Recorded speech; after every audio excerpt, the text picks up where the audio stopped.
Solar Maximum, Aurora Maximum, Maximum Aurora. It is now the time that we've been waiting for since you started clicking the camera, looking up in the night sky and capturing the cool things that show up with astrophotography. You have probably checked off your list of a Milky Way. You've checked off your list of a cool foreground plus Milky Way. Now you've stacked a Milky Way. You've tracked a Milky Way. You've created panoramas and you've created star trails and time-lapse videos. All these things you have done and you thought, ooh, man, what is that other thing on my bucket list? Deep sky, Milky Way photography, deep sky astro of like the Roa-Fuki complex, all tight and glorious in color.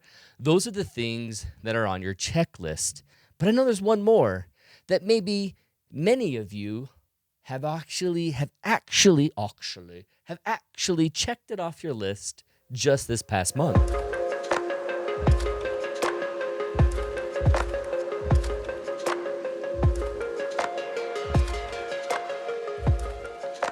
Friday, May 10th, most of you, like all of these people right here, have checked off that fantastic Aurora photography bucket list item. Did you capture any? Did you get something? Did you get something good?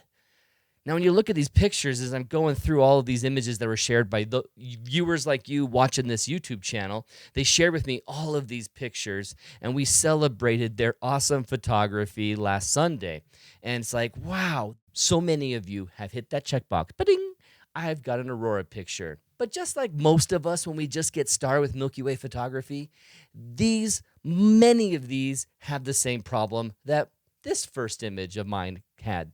And this other first month of doing Milky Way photography image had. And then I went out in June and captured this and this and this.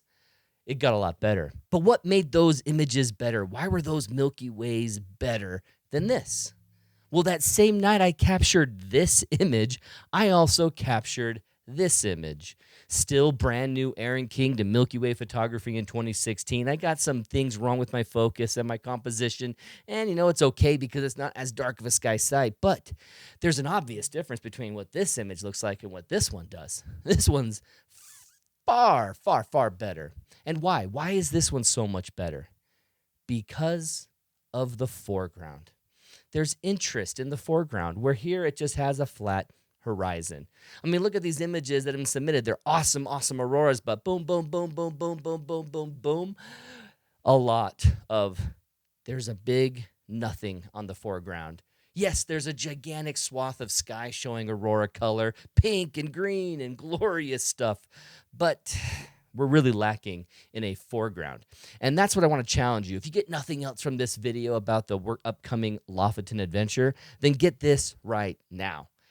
When you go out again for your aurora, please, please find a beautiful landscape foreground as well. I challenge you to think right now, okay, if this KP9 awesome storm happens again, where am I going to go? Where am I going to go nearby? Have some things on your, okay, I'm going there. If it's not cloudy, I'm going there. If it's not cloudy, I'll go here. If that's cloudy and that's cloudy, I'll go here. Make a plan now. I challenge you that all of us, when we see our next images coming from the next storm, I want them to be images that you're proud of, like this one coming from Tim, or maybe this one coming from Brendan. It's really awesome to see Aurora plus a composition that is just spectacular. So where are you going to go? What are you going to do? Well, watching all these images coming in on the channel and celebrating them on Milky Way Wednesday, I started thinking, okay, I really want to get out somewhere awesome for Aurora. Now, here's the problem with Aurora. If you're not familiar with it yet, I live here in Utah. Right there in Utah. And you can see how if it's a KP9, it reaches me. And that's still not reaching me. I'm down here. The KP9 is above northern Utah. So what are we talking about here with the KP9 and all of that jazz? Well, what's happening here is that you've got the Aurora, and it's going up on the top of the oval of the earth. It's very active, and sometimes this aurora will stretch out further.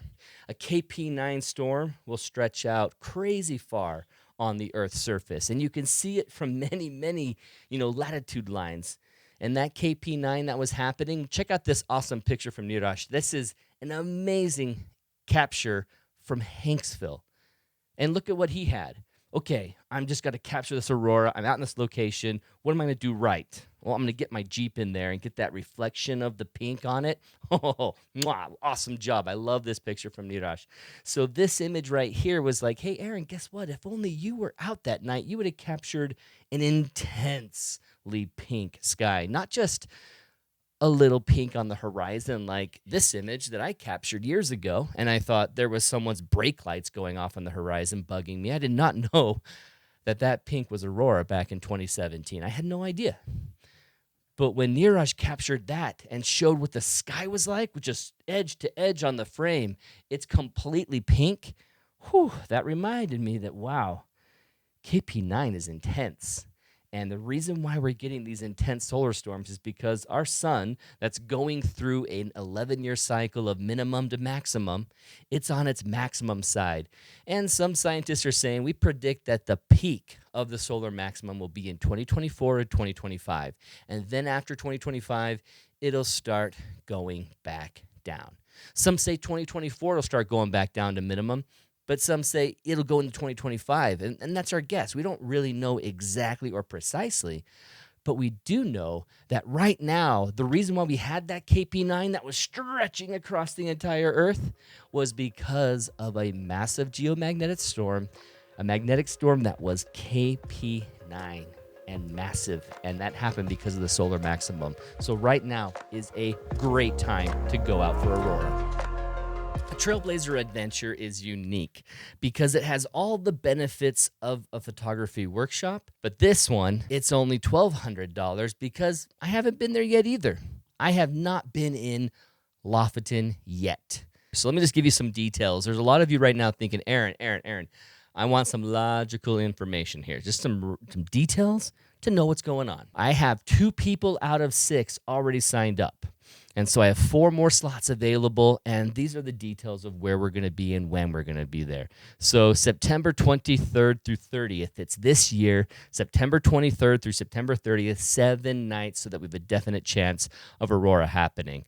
Now, we'll be hanging around Lake Ness, and Lake Ness is an area here in Lofoten that's kind of middle of the islands. These islands are connected by tunnels under the water, just like out in the Faroes, and you can go up into this island and travel all the way up here to Raina as far as you want to A. There is a city called A at the end. Go to and at the end there, that road ends and continues up through to the tunnel, comes over to this island where then you are heading to another tunnel, and then in here you're at Lake Ness. And Lake Ness is where the airport is. So this is where we will make our home base. Now, I found an AirBNB that's right off of this coast, which is just perfect. An AirBNB that is off of this area would be totally brilliant because then out of our back door, we can see the Aurora looking north and have it right over some awesome terrain. At the Utaklive beach up here is kind of the furthest north that I'm knowing that is really good for Aurora with the easy road. As you can see, you start to go inland too much here, and everything on the coastline isn't up there facing north. And so I'm looking at only sticking around from here and going this stretch of land all along these northern coastal edges that are easy to drive without any hikes necessary, so everybody of all skills and all strengths can come.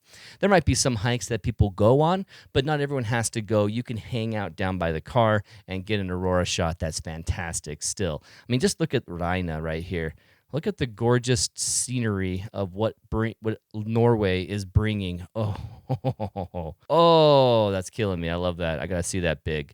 Look at that. The landscape opportunity plus Aurora. Imagine this with a green Aurora going up in the screen, up in the sky, up here above everything. Oh, it'd be awesome.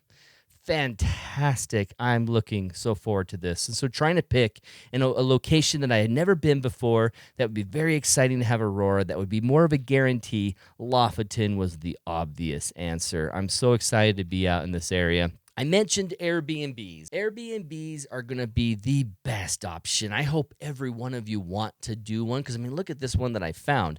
It's a cabin off of Leknes up by Utah-Clive Beach, and we can see the Vic beachfront right out the back door. And this is only $1,412 before taxes. So if it was only $1,412 and 6-7 of us are sharing it, because we'll have 6 people, I'm going to take a couch. I'm going to definitely be the one taking the couch to give the rooms to all of you. We've got Jeff and Linda who've already claimed their spots. We have 4 more spots to go, and you'll have a great room with a shared situation, but a great room with a bed. And right there, you could leave your tripod on the back of the porch and just let it run while you sleep some more.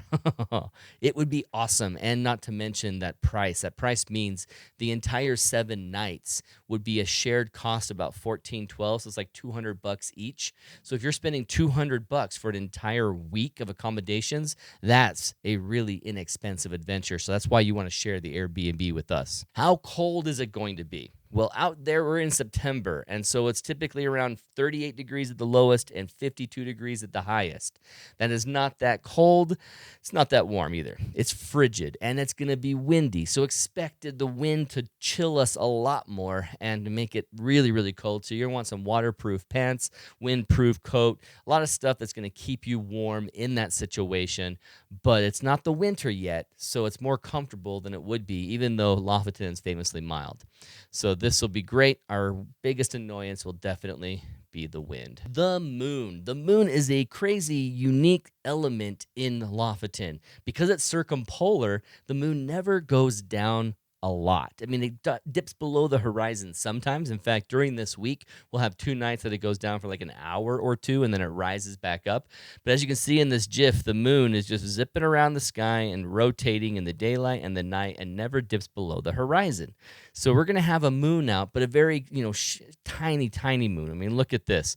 We have a waning gibbous to a last quarter, and then it's a waning crescent all the way through. And by the time we get into the nights where it does dip down, it's got these tiny little moon crescents that are not going to be bothering our shots at all. In fact, full moon doesn't even bother an Aurora shot when the Aurora is strong enough. And being up there, KP1 will be the weak one that has a little bit chance of being washed out slightly, but it's still visible and it still looks really cool. And the best part about the moon is that the moon actually lights the terrain.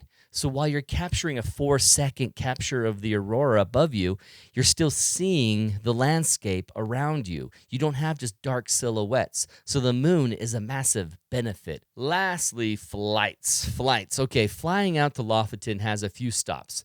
You should definitely find your way from wherever you are to Oslo. And from Oslo, you go to Bodo, and that's the place that you get the last flight that gets you that little half-hour hop from Bodo to Leknes.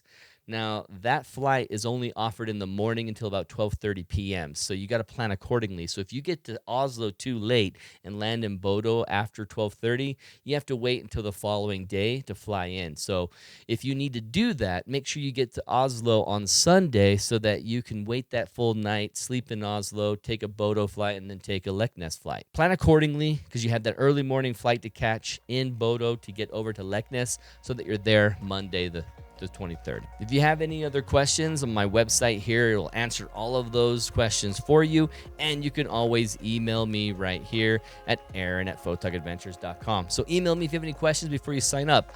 Now, again, I only have 4 more spots left, and I have some people right now I'm talking to whose friend's signing up and asking his wife, and another one who's looking at the flights and thinking about it. And so there's people who are really on the verge of about getting this. So if you're thinking this would be awesome for you and your chance to get an Aurora this year, plus a beautiful foreground, and to have a fun adventure at a very low cost, this is a great opportunity for you, so make sure you sign up right away. Thanks for watching. Get out there and get your own Aurora. Even if you don't join us in Lofoten, make sure you get out there for your own Aurora on this next storm. Keep an eye on spaceweather.com. Check and see how it's looking in your area, and when you do find out that the skies are hot, make sure you find a very awesome looking foreground to go with it, and don't just get the normal flat terrain that we all typically get in our first tries. Let's get something interesting underneath there, like these two from Brendan and Tim. Oh, I love those pictures so much. Okay, I can't wait to see my own version of Lofoten plus Aurora like that. Oh, it's going to kill me. Oh, I can't wait. Okay, hope I see you there. I'll see you next time.